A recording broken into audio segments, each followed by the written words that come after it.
आपने भी अपने वक्त में ढेर सारी गलतियां की होंगी, है ना? क्या पता आपने नए खरीदे आईफोन को उड़ते प्लेन से गिरा दिया हो, या गलती से ब्रेक की जगह एक्सेलरेटर पर पांव रख दिया हो। चलिए, जो बीत गई सो बात गई। पर भैया सच मानिए, और बदतर काफी महंगी गलतियां भी पड़ सकती हैं, जैसे कि $2 मिलियन वाले विमान के चीथड़े उड़ा देना, या $1 अरब वाले रॉकेट की हवा में बैंड बजाते हुए देखना, या फिर एक जहाज को सबसे बिजी शिपिंग लेन में लैंड करवा देना। ये सुनकर मन में लड्डू फूट रहे हैं ना? तो ठीक है, अपनी गलतियों के बारे में सोचकर चैन की सांस लेने को तैयार हो जाइए, क्योंकि आज की ये वीडियो इतिहास की सबसे महंगी गलतियों के नाम है भाई।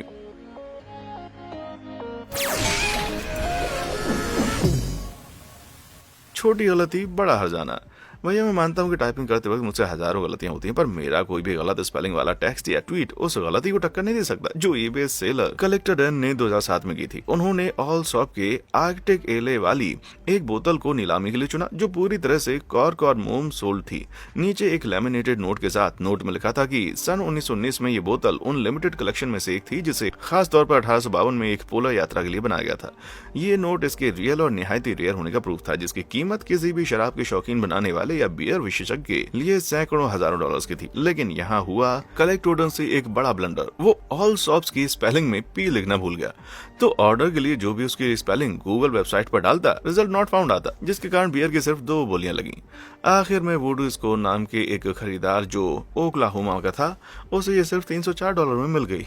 पर वुड स्कोर जनाब कलेक्टर डैन जैसी गलती थोड़ी ना करता। उसने ठीक 2 महीने से भी कम समय के बाद बियर को फिर से नीलामी के लिए डाला, और एकदम सही स्पेलिंग के साथ, जिससे बोतल सिर्फ 10 दिनों के अंदर 157 बोलियां लगी उसकी। फिर ये बिकी $5,03,000 में। वाह भाई वाह, क्या कहने। तो भैया कलेक्टर डैन याद रखो, तेजी का काम शैतान का होता है। आगे से रीचेक करना मत भूलना। लड़ाकू आग। क्या आप जानते हैं कि M61 वोल्कन, जो फाइटर जेट्स पर पाई जाने वाली एक रोटरी तोप है, उसके 20 मिलियन वाले राउंड की कीमत $27 है। ये महंगा है ना? लेकिन भाई साहब, ये उतना महंगा नहीं पड़ता जितना इसकी एक गोली की एक गलती पड़ी। बेल्जियम के फ्लोरेंस एयरबेस के एक मैकेनिक ने ये बड़ी बुरे तरीके से जाना। 2018 ये मैकेनिक बेस के एक हैंगर में F-16 फाइटर जेट पर काम कर रहा था, जबकि दूसरे F-16 में पास में ईंधन भरा जा रहा था। लेकिन फिर न जाने कैसे गलती से लड़ाकू जेट के वॉल्केनो तोपों से गोलीबारी शुरू हो गई। गोलियां जैसे ईंधन भरने वाले F-16 को लगी तो भैया बूम, उसमें आग लग गई और दूसरा विमान भी चपेट में आ गया। फायर फाइटर्स जब तक मौका वारदात पर पहुंचते तब तक बहुत देर हो चुकी थी। वो 18 मिलियन वाला विमान कबाड़ बन चुका था। दूसरे विमान के नुकसान को भी जोड़ने तो लगभग $27 मिलियन खाक हो चुके थे, और सब कुछ हुआ जरा सी गोलियों से। सच में दिए गए ऑफिशियल प्रेस बयानों में मिस फायर का कोई जिक्र नहीं था। सिर्फ कहा गया कि बेस पर लगी आग की वजह से 2 विमान झुलस गए। लेकिन सुर्खियों में विस्तार से बताया गया कि इस महंगी गलती का पूरा जिम्मेदार उस मैकेनिक का मिस फायर था। आपको क्या लगता है, क्या ये बस एक महंगी मैकेनिकल दुर्घटना थी, या आग की वजह कोई कालक पोतने वाली है? तभी बेल्जियम वायुसेना असलियत पर पर्दा डाले हुए नीचे कमेंट सेक्शन में आके बताइएगा। The ever given. अगर आप जंगलों में केव्स में नहीं बसते तो यकीनन आपने एवर गिवन नाम को तो सुना ही होगा। खबरों में 1312 फीट का ये बाहुबली जहाज दुनिया के सबसे लंबे कंटेनर जहाजों का राजा है, जो एक बार में 20,000 से ज्यादा कंटेनर्स का बोझ उठा सकता है। ये जान लो कि ये एम्पायर स्टेट जितनी लंबी है, और उसके एंटेना को हटा दें तो किस्सा 23 मार्च 2021 का है, जब ये जहाज गुजर रहा था सुएज कैनल से। इजिप्ट का वो जलमार्ग जो यूरोप के दक्षिण एशिया की यात्रा करने वाले जहाजों के लिए एक शॉर्टकट है। इसके बिना उन्हें अफ्रीका तट के चारों ओर से घूमकर जाना पड़ता है, जो जहाज की यात्रा में लगभग 4350 मील और जोड़ देता है। दिक्कत बस ये है कि नहर जरा तंग है, मतलब 80 फीट से कम गहरी और 700 फीट से कम चौड़ी। कंगाली में आटा गीला तब होगा जब आप बाहर से लदे जहाज को खराब मौसम और तेज हवाओं में यहाँ से ले जाना चाहेंगे। बस यही गलती की एवर गिवन के कप्तान कृष्णन कंथावेल ने। खराब मौसम की वजह से कप्तान ने एकदम से जहाज पर नियंत्रण खो दिया, जिससे जहाज नहर के पार होकर फंस गया।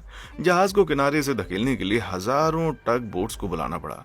कोमात्सु एक्सकेवेटर्स और अन्य उपकरणों ने जहाज के चारों ओर से 1 मिलियन क्यूबिक फीट से ज्यादा रेत को हटाया। लेकिन इतने जतन के बाद भी इस कुंभकर्ण को आजाद करने में 6 दिन और 7 घंटे लग गए। वक्त लगता गया, नुकसान की गड्डियां बढ़ती चली गईं।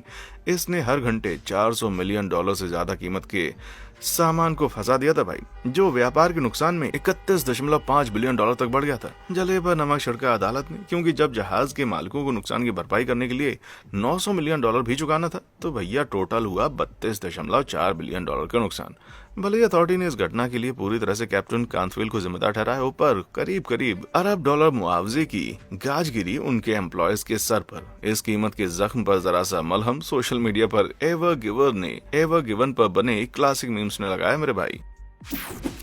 स्क्रैच कार्ड कांड। Roswell New Mexico new UFO देखे जाने के लिए प्रसिद्ध है, लेकिन 2007 में यहाँ हुई एक ऐसी महंगी गलती जिसे सुनकर आपके कानों से खून निकलेगा।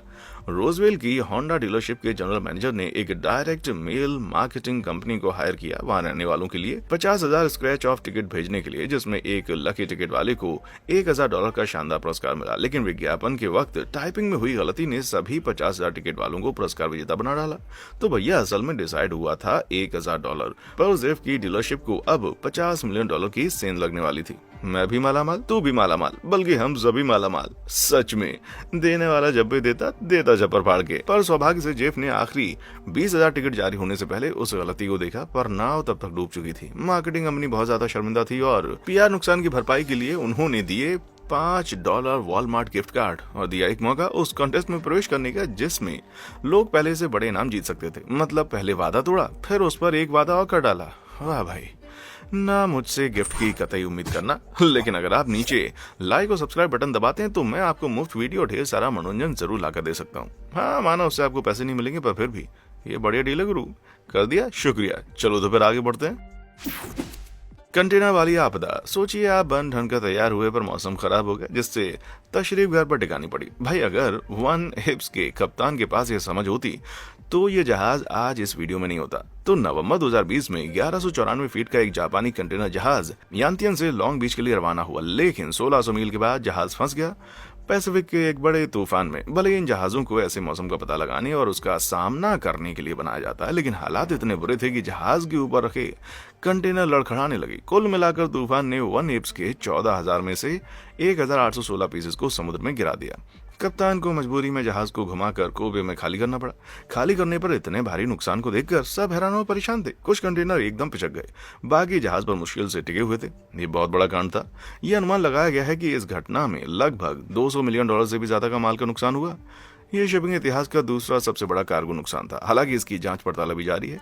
इस तबाही की वजह अलग अलग लोग अलग अलग बता रहे हैं। कुछ का मानना है कि कप्तान ने मौसम के मिजाज की जांच की थी और उसे पता था कि ऐसा तूफान आएगा, लेकिन उसने ये जोखिम फिर भी लिया क्योंकि वो एक टाइट शेड्यूल पर था और उसने सोचा जो होगा देखा जाएगा। दूसरों ने कहा कि सन की लहरों का 50 फीट तक ऊपर होना सोच के एकदम बाहर था, जिन्हें बड़े जहाज भी बर्दाश्त नहीं कर सकते। खैर अभी भी जांच जारी है, तो फिलहाल अभी के लिए सभी अधिकारी एक ही चीज कह सकते हैं और वो है $200 मिलियन को टाटा बाय बाय। घातक फुकुशिमा। 2011 में 9 तीव्रता वाला भूकंप, जो अब तक का सबसे ज्यादा मजबूत था, जापान में आया, जिससे 130 फीट ऊंची सुनामी आई। ऊंची लहरों ने जापानी समुद्र के उस तट को तबाह कर दिया, जिसके एक हिस्से पर था फुकुशिमा दाइची परमाणु पावर प्लांट के सिस्टम ने भूकंप को डिटेक्ट किया और उस समय चल रहे 3 रिएक्टर्स को ऑटोमेटिकली बंद कर दिया। रिएक्टर कोर को ठंडा रखने के लिए आपातकालीन डीजल जनरेटर को चालू किया गया, क्योंकि ये कोर बहुत ज्यादा गर्म रहते हैं, 1000 फ़ारेनहाइट से भी ज्यादा। भले ही रिएक्शंस को बंद कर दिया गया हो, पर तभी एक 46 फीट ऊंची लहर फुकुशिमा से टकराई और प्लांट में पानी भर गया। इससे 33 आपातकालीन जनरेटर में से 31 बर्बाद हो गया और कूलिंग साइकिल रुक गई। रिएक्टर्स में तापमान आसमान छूकर 5000 फ़ारेनहाइट से ज्यादा पहुंच गया। फिर आंखों ने देखा वो मंजर जिसे न्यूक्लियर मेल्टडाउन कहा जाता है। घातक हाइड्रोजन और पेट्रोलियम विस्फोटों के साथ आने वाले 6 दिनों में लगभग 980 पेटाबेक्यूरेल रेडियोधर्मी सामग्री ने आसपास के एरियाज को दूषित कर दिया। ये चेरनोबिल में फेमस मेल्टडाउन का लगभग 18% था। शुरू में इसे एक हादसा माना गया जिसका अंदाजा किसी को भी नहीं था, लेकिन फिर 2015 में यह पता चला कि वैज्ञानिकों ने प्लांट के संचालकों को आगाह किया था कि ऐसी आपदा आ सकती है। उन्होंने इस बात पर ज्यादा जोर दिया कि महत्वपूर्ण बैकअप जनरेटर एकदम निचले हिस्सों में थे, जो बड़ी लहरों की तबाही का आसान निशाना थे। लेकिन प्लांट संचालकों टोक्यो इलेक्ट्रिक पावर कंपनी ने इन चेतावनियों को नजरअंदाज कर दिया। इसके बजाय उन्होंने अपने अंदर के बेकार डेटा का समर्थन किया, जो उन्हें यह बता रहा था कि साइज की सुनामी वहां आना संभव है। अपनी बेवकूफी से उन्होंने न सिर्फ एक $22 बिलियन का पावर प्लांट खोया, बल्कि इसकी सफाई में उन्हें नानी याद आने वाली है। यह अनुमान लगा गया कि अभी भी, मतलब इस तबाही के 10 वर्ष से ज्यादा के समय बाद भी, इसे पूरा साफ करने में अभी और 30 साल और $76 बिलियन लगेंगे। हाँ, बी वाला बिलियन, क्योंकि भैया परमाणु ईंधन को हटाने, परमाणु रिएक्टर्स को नष्ट करने और भारी दूषित पानी के निपटारे में कुछ देश बिक भी जाते हैं। इसे टाला जा सकता था, बस अगर वे उन लोगों की बात सुनते जो इसके असल में जानकार थे। वाह, क्या गहरी बात कह दी मैंने भी। आ बैल मुझे मार, ये शेयर बाजार मेरी तो एकदम समझ से बिल्कुल बारा भैया। मैं ठहरा एक यूट्यूबर, कोई बिजनेसमैन थोड़ी ना हूँ। अच्छा मेरी छोड़िए, यहाँ तो पेशेवर दलालों को भी मुंह की खानी पड़ती है। मेरा मतलब ये नहीं कि एक शॉर्ट या जो भी उसे कहते हैं उसको बेचने में, बल्कि बात लिखने में होने वाली गलतियों की है, वो भी छोटी नहीं बहुत बड़ी। दिसंबर 2005 में जापानी brokerage firm Mizuho securities company JCom में 6,10,000 येन के लिए एक शेयर बेचना चाहती थी टोक्यो के स्टॉक एक्सचेंज पर, जो उस समय लगभग $5,000 का होगा। जेकॉम पब्लिकली ऐसा पहली बार कर रही थी, इसलिए बहुत जरूरी था कि सब सही से घटे। भैया सपने देखें जन्नत के जो मिट्टी में मिल गए। जहां एक शेयर को 6,10,000 येन पर लिस्ट करना था, वहां उसने 1 येन पर 6,10,000 शेयर्स को लिस्ट कर डाला। भैया जहर भी इससे महंगा होता है। भले ही जारी किए गए शेयर्स की संख्या जेकॉम के पास उपलब्ध शेयरों से 41 गुना ज्यादा थी, फिर भी स्टॉक एक्सचेंज ने ऑर्डर को प्रोसेस कर दिया। मिजुहो को गलती का एहसास होते ही उसने ऑर्डर को रद्द करने की कोशिश की, लेकिन कमान से निकला तीर वापस नहीं आता। स्टॉक एक्सचेंज ने लेन देन को रद्द नहीं किया। सौभाग्य से एक्सचेंज ने शेयरों को 1 येन में भी नहीं बिकने दिया, लेकिन वो सिर्फ $5,72,000 येन में बिके, लगभग $4,767 में। मिजुहो ने जल्दी से जितने हो सके उतने शेयर वापस खरीदने की कोशिश की, लेकिन उस दिन व्यापार समाप्त होने तक मिजुहो 40.7 बिलियन येन खो चुका था। उस वक्त के लगभग $336 मिलियन और आज के लगभग $372 मिलियन। मिजुहो ने एक भारी कीमत चुकाई, लेकिन फिर उन्होंने टोक्यो स्टॉक एक्सचेंज पर इस तरह की साफ गलती को बिना चुनौती दिए प्रस्तुत करने की अनुमति देने के लिए उन पर मुकदमा किया। उन्होंने 41.5 बिलियन येन की मांग की, लेकिन अदालत ने उन्हें सिर्फ 10.7 बिलियन येन ही दिलवाए, नुकसान की 1/4 से भी कम। इसलिए अगर कभी एक का डबल करने का भूत सवार हो तो कम से कम अपने काम की सही से जांच कर लेना भाई। मिजुहो को ये सीख 40.7 बिलियन गवा कर मिली है मेरे भाई। मिलेनियम टावर, आपको कभी उठते ही ऐसा महसूस हुआ है कि कुछ तो गड़बड़ है भाई? अगर नहीं तो जाकर सैन फ्रांसिस्को के मिलेनियम टावर में रहने वालों से पूछो, वो इसे अच्छे से जान गए होंगे। वो भी सच में गिरते संभलते। ये चिकना नीला ग्रे टावर 2009 में पूरा हुआ था और ये शहर का सबसे ऊंचा रेसिडेंशियल टावर कॉम्प्लेक्स है। निवासियों ने बिना देर किए $1,000 मिलियन से ज्यादा कीमत के लग्जरी कॉन्डो खरीद लिए। बस फिर हो गई बुरे सपने की शुरुआत। ये 58 मंजिला लग्जरी कॉम्प्लेक्स झुकने लगा। 2016 तक ये पता चला था कि मुख्य टावर नीचे धंसकर झुकना शुरू हो गया था। फिर ये बात सामने आई कि टावर को ठोस बेस में नहीं बल्कि गहरी घनी रेत में बनाया गया था। जबकि इमारत के गिरने का खतरा बना हुआ था तो अपार्टमेंट के रेट गिर गए और मुकदमे शुरू हो गए। डेवलपर्स ने आसपास की कंस्ट्रक्शन को दोषी ठहराया, जो टावर के पूरा होने के 2 साल बाद वहां की गई थी। उन्होंने आसपास के क्षेत्र से पानी सोखकर वहां कंस्ट्रक्शन की। इसके साथ ही घनी रेत को भी कंप्रेस कर दिया, जिससे बगल में मिलेनियम टावर को बसाया जा सके। लेकिन फिर दस्तावेज सामने आए जिसमें साफ दिख रहा था कि शहर का भवन निरीक्षण विभाग इसके बारे में जानता था, फिर भी निवासियों को रोका नहीं गया। ये एक बहुत ही बड़ा घोटाला था, लेकिन ये सबसे बड़ा हिस्सा नहीं था। 2018 तक झुकाव 14 इंच और सिंकिंग 18 इंच तक बढ़ गया। फिर 8 सितंबर को निवासियों ने कुछ क्रैक और टूटने की आवाज सुनी। झुकने के दबाव से इमारत की खिड़कियां टूटने लगीं और दीवारों में दरारें दिखने लगीं। इसे ठीक करने के लिए शुरुआती योजना बिल्डिंग के उत्तर और पश्चिम की ओर 52 पाइल्स को बेडरॉक में डालना था। इसे प्लान को ठीक से काम करने के लिए 10 साल के दौरान लगभग $100 मिलियन खर्च होते। हालांकि ये अनुमान सबसे कम है। कॉम्प्लेक्सिटी देखकर इस पर होने वाले कामों का खर्च $500 मिलियन तक हो सकता है। और ये देखते हुए कि इमारत के टॉप पर कुल झुकाव अब 26 इंच है, जो 2020 में इसके मरम्मत कामों के बाद से 10 इंच और बढ़ा है। ये तो ऊंची दुकान फीका पकवाना भैया, जितना मर्जी पैसा लगाओ, इसकी टेढ़ी कमर कभी भी सीधी नहीं होगी। Tianjin blast. 12 अगस्त 2015 को रात के 11:30 बजे चीनी बंदरगाह शहर तियानजिन अचानक हुए लगातार विस्फोटों से हिल गया था। वे इतने खतरनाक थे कि वो 2.3 से 2.9 तीव्रता वाले भूकंपों की वजह बने। भैया इन विस्फोटों को अंतरिक्ष से भी साफ साफ देखा जा सकता था। लोगों के बीच हाहाकार मच गया। इमारतें ताश की तरह ढहने लगी और 200 लोगों की जान चली गई। आखिर इन विस्फोटों की इतनी तादाद का कारण क्या था? तो सुनिए, रात 10:50 पर तबाही से 40 मिनट पहले बेनहाई न्यू एरिया के गोदाम में आग लगने की खबरें मिली। लेकिन ये कोई आम गोदाम नहीं था, बल्कि यहाँ खतरनाक केमिकल रखे जाते थे, जिसमें हजारों ton sodium cyanide, sodium nitrate और पोटेशियम नाइट्रेट शामिल था। ये हाईली वोलेटाइल और अत्यधिक विस्फोटक सामग्री है। ये पता चला कि पब्लिक भवनों और सुविधाओं को इस खतरनाक जगह से 1 किलोमीटर से दूर बनाने के लिए जरूरी रूल्स का पालन नहीं किया गया था। इसका मतलब था कि भोली जनता को आने वाली आपदा का अंदाजा तक नहीं था। इतना ही नहीं, रिकॉर्ड में गड़बड़ी के कारण अधिकारियों को इकट्ठा इकट्ठा किए हुए पदार्थों की पूरी पहचान तक नहीं थी और इसलिए अगस्त के गर्म दिन में अपर्याप्त रूप से जमा रसायनों में आग लग गई, जिसका रिजल्ट था ये 280 टन से ज्यादा टीएनटी के बल का धमाका। मानव जीवन के नुकसान के साथ सैकड़ों इमारतें और ब्रांड नई रेनॉल्ट, वॉक्सवैगन, हुंडई और किया कारें जो बंदरगाह से बाहर भेजी जानी थी पूरी तरह से नस्तनाबूद हो गईं। ये ओरिजिनल विस्फोट वाली जगह से सिर्फ 300 फीट की दूरी पर थे और विस्फोट का खामियाजा भुगत रहे थे।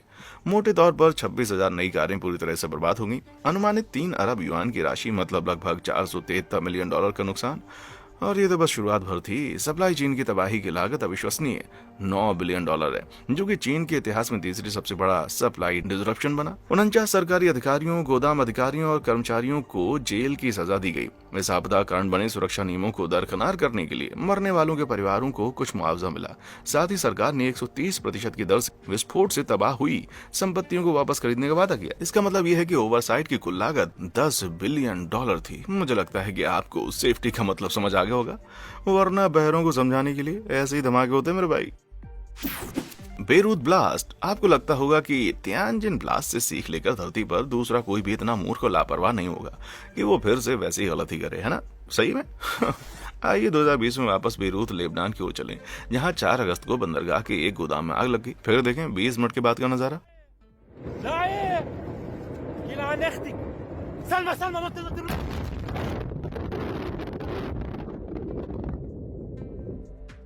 यकीन नहीं होगा, पर यह विस्फोट तियानजिन में देखे गए साइज से 5 गुना बड़ा था और इस धमाके की गूंज ने पूरे लेबनान की जड़ों तक को हिलाकर रख दिया और बहरा भी कर दिया। पर ज्यादा चौंकाने वाली बात यह है कि इसकी वजह भी सेम वही थी। इन गोदामों का उपयोग 3000 टन से अधिक विस्फोटक अमोनियम नाइट्रेट को इकट्ठा करने के लिए किया जा रहा था, जिसे 6 साल से ज्यादा समय पहले बेरूत के पानी में एक जहाज से जब्त किया गया था।